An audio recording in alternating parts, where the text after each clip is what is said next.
Hello friend, जय श्री कृष्णा, राधे राधे। आप सभी का स्वागत है मेरी इस छोटी सी वीडियो में। सबसे पहले आप सभी को आने वाली नवरात्रि की बहुत सारी शुभकामनाएं। जैसा कि आप सबको पता है कि नवरात्रि आने वाली है और नवरात्रि की पूजा में बहुत सारे सामानों की आवश्यकता होती है।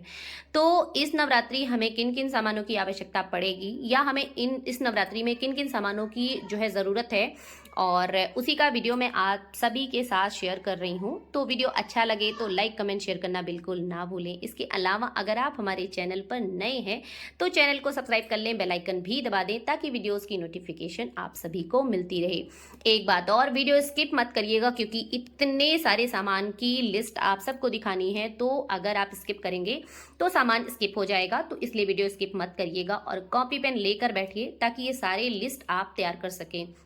तो चलिए स्टार्ट करते हैं।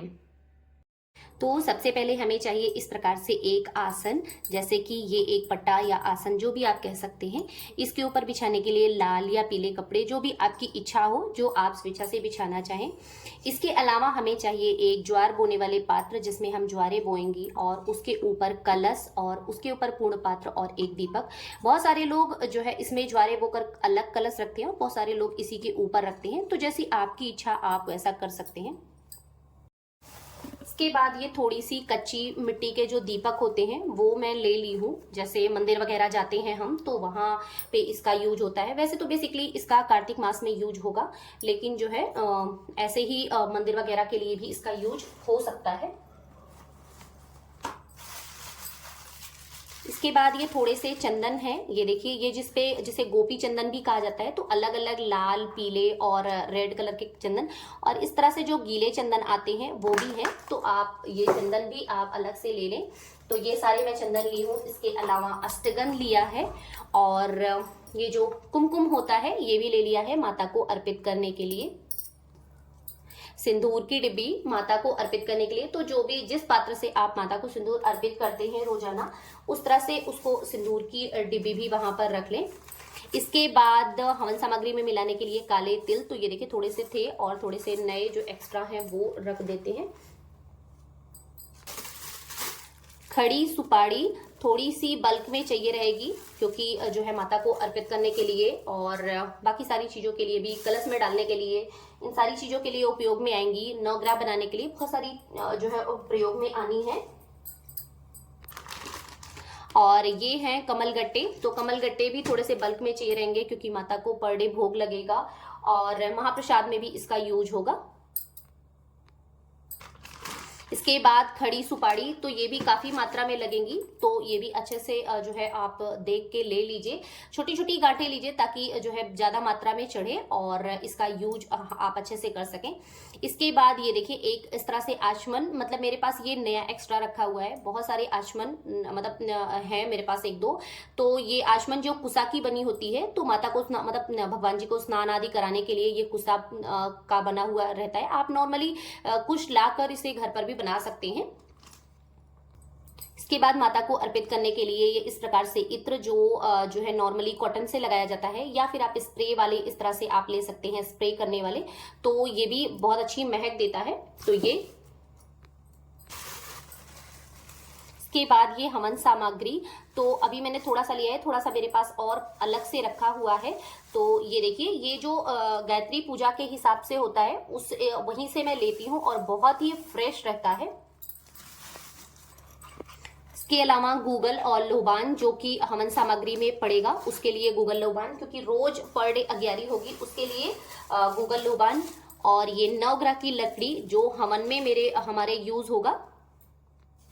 इसके अलावा इंद्र जौ जो कि हवन सामग्री में यूज किया जाएगा, इंद्र जौ।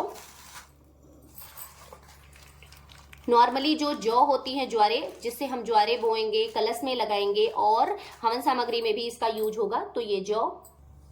सर्व औषधि हवन सामग्री में डालने के लिए और कलश में डालने के लिए सर्व औषधि। और ये साबुत चावल मैंने थोड़े से निकालकर इधर धुलकर रख लिए हैं। तो इसे कलर करने के लिए नॉर्मली जो खाने वाले भोग वाले कलर आते हैं, मतलब जो नॉर्मली खाने में यूज किया जाता है, वो कलर ले लेंगे, उसी से इसको कलर करेंगे ताकि जो है फूड कलर, मतलब ये मतलब पंछियों को चावल आप डाल सके। इसके अलावा लौंग इलायची भी पर्याप्त मात्रा में चाहिए रहेगा, क्योंकि भोग और महाप्रसाद आदि में यूज होगा, तो उसके लिए लौंग इलायची। शक्कर, जो कि माता के प्रसाद में और मतलब सारी चीज़ों में यूज होगा, जैसे कि प्रसाद में यूज होगा, पंचामृत आदि में जो बनाएंगे आप उसमें यूज होगा। इसके अलावा मिश्री भोग में अक्सर मतलब पर डे हमारे भोग में लगेंगी, तो उसके लिए थोड़ी एक्स्ट्रा मात्रा में मिश्री। इसके बाद कपूर, जो कि पर डे हवन सामग्री में और नॉर्मली आरती में भी कपूर का यूज होगा, तो कपूर भी थोड़ी सी ज्यादा मात्रा में रहे। थोड़े से सफेद तिल भी हम रख लेंगे, जैसे बीच बीच में विष्णु भगवान जी की पूजा अर्चना के लिए सफेद तिल। इसके बाद जनेऊ, सफेद और पीले जनेऊ, जो कि जो है सभी भगवान जी को अर्पित होंगे, और शंकर भगवान जी के लिए सफेद जनेऊ।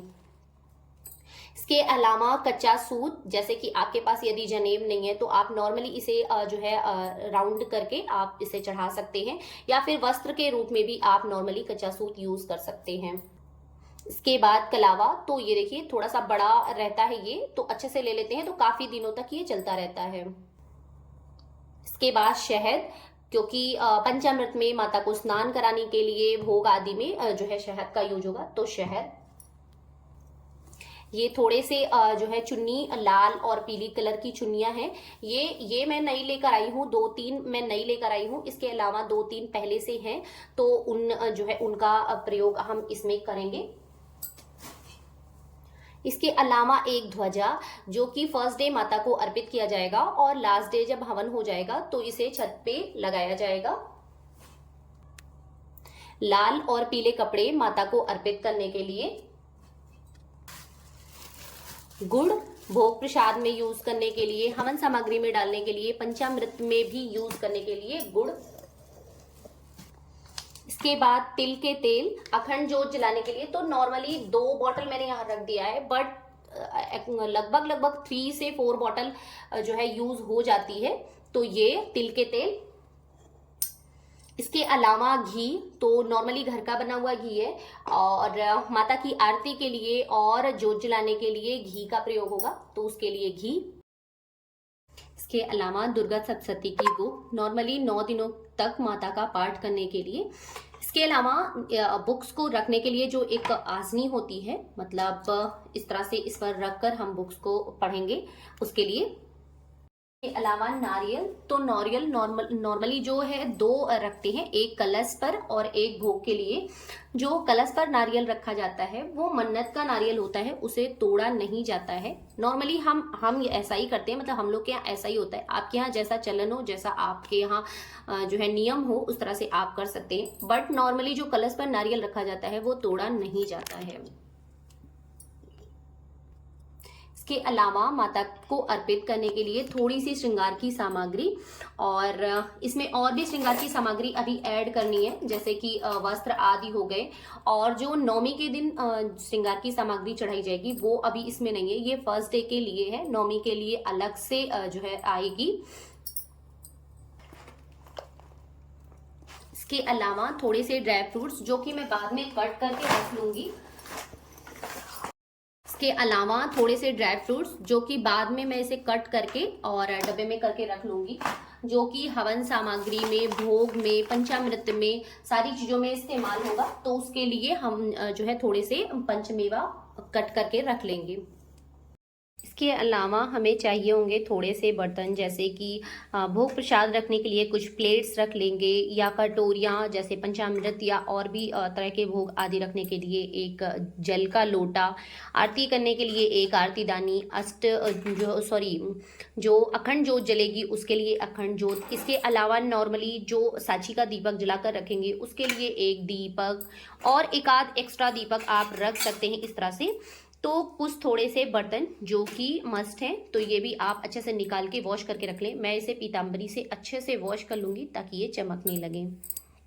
अलावा इसमें बहुत सी ऐसी चीज़ें हैं जो अभी इंक्लूड नहीं हैं, जैसे कि दूध, दही, और पान के पत्ते, आम के पत्ते, आम की लकड़ी, गाय के गोबर, बताशे, और आई थिंक हो गया। तो इतनी लगभग लगभग चीज़ें, मतलब कुछ चीज़ें ऐसी हैं जो अभी इंक्लूड इसमें नहीं है। फिर से मैं बता दूं, पान के पत्ते, आम की लकड़ी, गाय के गोबर, दूध, दही, बताशे, ये सारी चीज़ें अभी इसमें इंक्लूड नहीं है। फूल नहीं है, और जो भोग प्रसाद लगेंगे माता को वो नहीं है। तो वो सारी चीज़ें नेक्स्ट डे मॉर्निंग में आ जाएंगी, मतलब जो ताजी ताजी आती हैं। गाय के गोबर नहीं है, तो ये और गंगा जल इसमें नहीं है। तो ये सारी चीज़ें जो है, वैसे गंगा जल मेरे पास था, मैं आपको दिखा दूँ। तो ये देखिए गंगा जल, आप एक जो है डब्बा अच्छे से फुल करके आप रख सकते हैं। तो ये सारी चीज़ें आप रख सकते हैं, और बाकी सारी चीज़ें जितनी मैंने बताई वो अभी इसमें इंक्लूड नहीं है, वो अलग से आएंगी। सो फ्रेंड्स, वीडियो अच्छा लगा हो तो लाइक, कमेंट, शेयर करना बिल्कुल ना भूलें। इसके अलावा अगर आप हमारे चैनल पर नए हैं तो चैनल को सब्सक्राइब कर लें, बेल आइकन भी दबा दें, ताकि वीडियोस की नोटिफिकेशन आप सभी को मिलती रहे। आप सभी को नवरात्रि की बहुत सारी शुभकामनाएं। जय श्री कृष्णा, राधे राधे।